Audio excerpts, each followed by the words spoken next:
everyone, I'm Miranda, and today in Book Talk I will be reviewing Dangerous Dreams by Margaret Stoll and Cami Garcia. Now, this is the ebook prequel to the series Dangerous Creatures, which comes out in May, and is serving as a spin-off series of Beautiful Creatures. Did you catch all that? Normally I don't read ebooks. I've been pretty hard to convince to get on the ebook train, but this one I really wanted to read because Link and Ridley were one of my favorite characters from the Beautiful Creatures series. I didn't really like how their relationship kind of ended on like a question mark. That was one of my big complaints with Beautiful Redemption. So when I found out about this spin-off series, I was so excited, but at the same time really nervous, because if you know anything about me, the Beautiful Creatures series and I have a very, very long love-hate relationship. I love the first book. I absolutely hate the second book. The third book is perfect in my eyes, and the fourth book I feel was just like, what? But I pre-ordered Dangerous Dreams because I was like, I gotta see what happens with Ridley and Link, because that was such a loose end, and I hate when books do that because it's like they just want you to come back, so you can't just leave a book and let it rest in peace. So I finally read it over Christmas. I had some downtime, so I just took out my iPad and started reading it. It's only 60 pages, which I felt was way too short, especially for the money you're paying. You're paying like $3 for it, and it's like 60 pages. That is not enough. But I absolutely love the book, and now I can't wait till May to get Dangerous Creatures. Like, I looked it up online and it's like May 13th, and I was like, no! Like, oh, I can't wait. It was just so fabulous. I didn't know when I first started reading it that it was gonna be dual point of view. I thought it was just gonna be Link's for some reason, because the description that I read made it sound like it's kind of his story in New York. But this is dual point of view, and I didn't really care for Link's point of view. I mean, it was cute, but we've had it before with Dream Dark or whatever his little novella spinoff was. But Ridley's, oh my gosh, Ridley's.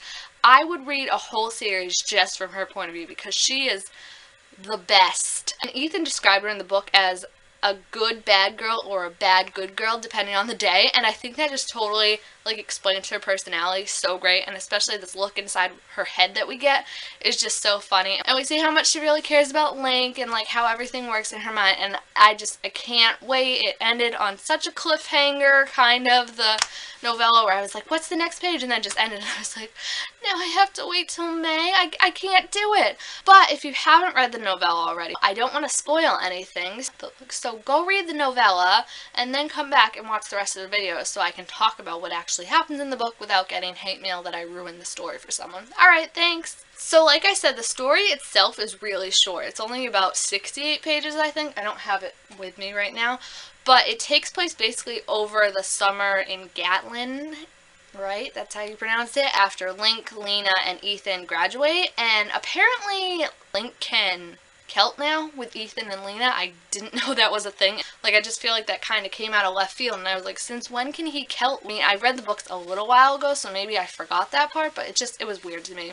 And then the novella also started out with Ethan's point of view, which was called Before, which I felt was just really, really pointless. I was like, I've had 4 books of his moody, angsty thoughts. I don't need any more Ethan. This is supposed to be Link and Ridley's story. I don't want any more Ethan. And that was probably my least favorite part of the novella, was Ethan's part, because it was just same old, same old. I felt like I was reading Beautiful Creatures again, and I was like, I've already dealt with all his little, oh, Gatlin's so backward, then I gotta get out. I already know what he thinks of Link and Ridley's like relationship, like what his take on it is, so I didn't really get the point of putting that in. I did love the moment when Ridley turned the diplomas into snakes when Emily Ashner was going up there, because now all I can picture for Emily Ashner is poor Zoe Dutch. And thankfully we got Link's point of view in the after. You see what they did there? Yeah. His too, like I said, wasn't really impressed with it that much. Maybe it's because we've had his point of view before in that other novella, but I've just never been that impressed with Link. I always feel like there should be more depth to him than there is. He's kind of always been that side character, always has a witty or funny thing. I did love his garden shears, though. In the original series, that was his thing. He always had garden shears with him, and they always saved the day, so he can come in handy, and he can be really kick butt.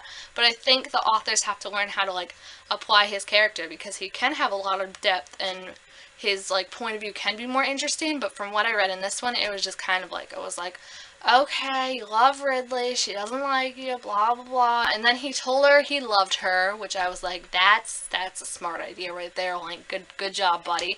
And she completely flipped the heck out and just like disappeared for the rest of the summer. They had all these plans to do, like go to St. Tropez or however you pronounce that place, and then she just like ran off. And then that was the end of Link's little point of view, thank goodness, because I was a little bored. And then we got to Ridley's point of view, and everything changed. I was so obsessed with it after that. She is just amazing. It was her going to the club, the little new place that's the new Exile. I think it's called Suffer or something. She got into this game, which is basically Bowl Spit, you know, but the caster version. So instead of, I don't even know, what do you bet with Bowl Spit? Do you bet like cards or something, or money? They bet, what is it, TSPs, I think? Talents, specials, and powers, something like that. So Ridley got her way into this little game because she was like feeling, you know, depressed about Link, because that was the other thing I liked about her point of view. We found out how much she really does care about Link, and I was like, oh, she really does love him, and even though she doesn't want to admit it, but she cares about Link. And she got her way into this game because she thought it'd be a good distraction. She somehow managed to keep her siren power, and she tricked them, and then she was playing, and she was just like, that was Ridley in that moment, playing that game. She was just like, she had everyone working it, she was winning the cards, and then boom, she gets to the final round. And this is when the plotline setup of Dangerous Creatures came in, because she played this guy who did not have the gold eyes of a dark caster or the green eyes of a light caster, and did not have the black eyes of an incubus. He had steel gray eyes, was how she described them. And she thought, oh, they're just contacts. But I was like, really, Ridley? They're just contacts? They're never just contacts in a supernatural book. But she thought they were contacts, and then boy did she find out wrong. He is technically called a Darkborn, which I don't even know what the heck that is, and since he beat her at the game, he now owns all her talents and powers that she had won. And I don't know if he owns her Siren one technically, because she didn't technically bet it, she still kept it, so I don't know if he has that. But he said basically, oh, you owe me, you're like my slave, blah blah, and one of the things she did was she took away the drummer's powers. So he's like, you gotta find me a new drummer, and coincidentally they're in New York, and guess who else is in New York? That's right, Link. And then Ridley was like, oh, I'm gonna go have to call a favor in, and that's how it ended. And I was like, no, I can't wait till May for the rest of the book. Favorite part was definitely Ridley's point of view. I don't know why, but it seems like dual point of view is like the new thing in the young adult genre. I mean, this year alone we've had Mind Games, Allegiant, Origin, Fiery Heart, and Frozen all had dual point of views, and then we have other series like Legend, Shiver, and Under the Never Sky, which have had dual point of views from the very start of their series before this whole trend started to take off. But it just seems like every book I read nowadays is dual point of views. Maybe that means the love triangle is finally going out, because there was no semblance of a love triangle in this book, and I loved it. You could tell that Link and Ridley really love each other.